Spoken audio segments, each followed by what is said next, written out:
പട്ടി എവിടെ? എന്റെ മുമ്പിൽ നിൽക്കല്ലേ. ഞങ്ങളുടെ മുമ്പിൽ സാറാ.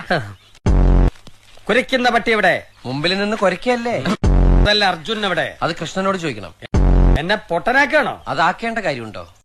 അർജുനൻ എന്ന് പേരുള്ള നിന്റെ പട്ടി എവിടെ എന്നാണ് ചോദ്യം. എന്റെ പട്ടിയെ പട്ടിന്ന് വിളിക്കരുത്. പട്ടിയെ പട്ടി എന്നല്ലാതെ പിന്നെ അച്ഛന്ന് വിളിക്കൂ. വിളിച്ച് ശീലിച്ചവർക്ക് എന്തും വിളിക്കാം. അച്ഛനെ പിടിയടോ. എന്താ കാര്യം? ഡിപ്പാർട്ട്മെന്റിൽ നിന്ന് വന്നിരിക്കുന്ന കടലാസ. ഓർഡറാ? ഓടിക്കോ. ഇപ്പൊ ഗ്ലൗസിൽ ഒട്ടും സ്മെൽ ഉണ്ടാവും. ഭയങ്കര ബുദ്ധി. ഒരു ഡിറ്റക്ടീവിന്റെ ആയുധം ബുദ്ധിയാണ്. എന്നിട്ട് നീ എങ്ങനെ അഡ്ജസ്റ്റ് ചെയ്യുന്നു കരണ? തലയ്ക്ക് മുകളിൽ 100 പേരുടെ ആജ്ഞയുണ്ടാകും.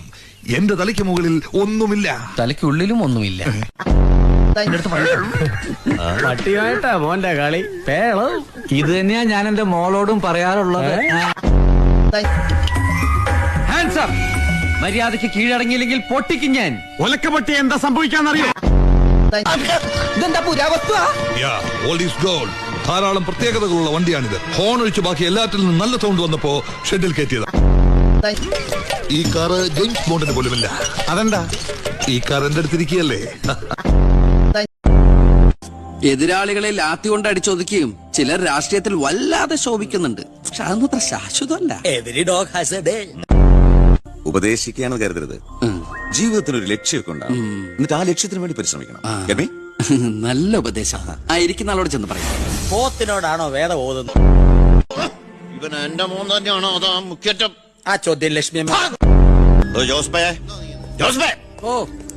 എന്താടോ ഇത്?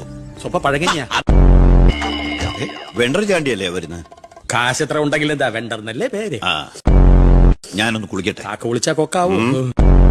അയാളോട് മാത്രം അകത്തേക്ക് വരാൻ പറ. ബാത്റൂമിലോട്ടോ. അച്ഛൻ അവിടെ ഇരിക്കേ.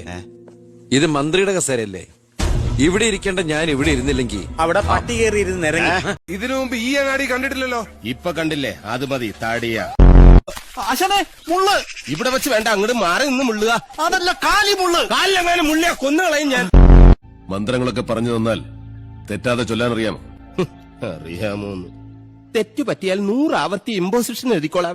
ഇവിടെ യക്ഷിയുടെ മറവിൽ സ്ത്രീകൾ വരുന്നു, ജപങ്ങൾ മുറയ്ക്ക് നടക്കുന്നു. അങ്ങനെ ചിന്തിക്കാൻ പോലും പാടില്ല. ഇവിടെ ആരും ഇല്ലേ? ഞാനിവിടെ നിൽക്കുന്നത് കണ്ടൂടാ തെണ്ടി. ആണോ? പാമ്പ് നിലവിളിച്ച് മരിക്കാതിരിക്കുക. ഞാൻ വെറുതെ പറഞ്ഞതാ. അപ്പം എത്ര കാശായി? അപ്പൊ അല്ലല്ലോ, പഴല്ലേ തിന്നത്. പഴം തിന്നതിന്റെ കാശ് എത്രയാണെന്നാ ചോദിച്ചേ. 16. ആരുടെ? പഴത്തിന്. ഞാൻ വിചാരിച്ചു നിന്റെ അച്ഛന്റെ അന്ന്. ഈ കട മോന്റെ? അതിനെനിക്ക് മോനില്ലല്ലോ. ഇത് വിളഞ്ഞു വിത്തോ? വിളയാനെന്താ വെള്ളരിക്ക. നിന്റെ പേരെന്താ? ബാബു.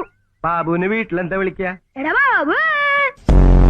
അപ്പോ ബാബു ആണോ ഈ കട നോക്കണേ? അല്ല, ഇവിടെ വരുന്നവരും വഴി കൂടെ പോകുന്നവരും ഒക്കെ നോക്കും.